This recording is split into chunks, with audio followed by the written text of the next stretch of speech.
Siamo riusciti a vincere molte battaglie, tra le quali quella di avere il sostegno della grandissima parte delle nazioni europee sul principio dei rischi connessi alle produzioni di carne sintetica, di carne coltivata e anche altre scelte. All'Arsenale di Venezia, nei giorni in cui in riva degli Schiavoni è allestito il villaggio degli agricoltori, ci si confronta a livello nazionale e locale sulle prospettive di un settore in piena salute che deve però affrontare più di un problema. Il Made in Italy è sotto attacco ormai da qualche anno rispetto a una volontà delle grandi multinazionali di avere delle diete indistinte, del fare prodotti ultraprocessati che nulla hanno a che fare con la nostra storia. I pericoli dell'agricoltura sono legati soprattutto al tema del cambiamento climatico. Ecco, questo ci porta a dover investire molto in termini di ricerca e di innovazione. La vera sfida da qua in avanti sarà anche affrontare quello che purtroppo è una demografia che anche nella nostra regione sarà impietosa e sulla quale l'agricoltura è chiamata anche a svolgere non solo un ruolo di presenza sul territorio ma anche di custodia dello stesso. Se non risolti, i problemi del settore rischiano di diventare quelli del paese, perché in ballo c'è un comparto di importanza vitale per l'economia nazionale e del Veneto. Il nostro comparto conta 64 miliardi di euro di esportazione dell'agroalimentare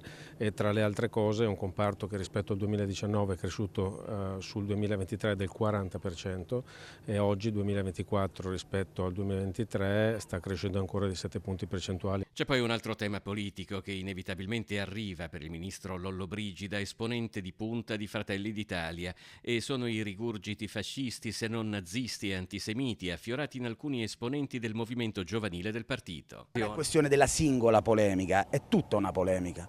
Noi pensiamo che una democrazia compiuta metta a confronto idee, programmi, soluzioni. Altri invece preferiscono magari trovare il modo di tornare, come hanno fatto spesso, al governo senza il consenso degli italiani. Questo è già successo e non si ripeterà.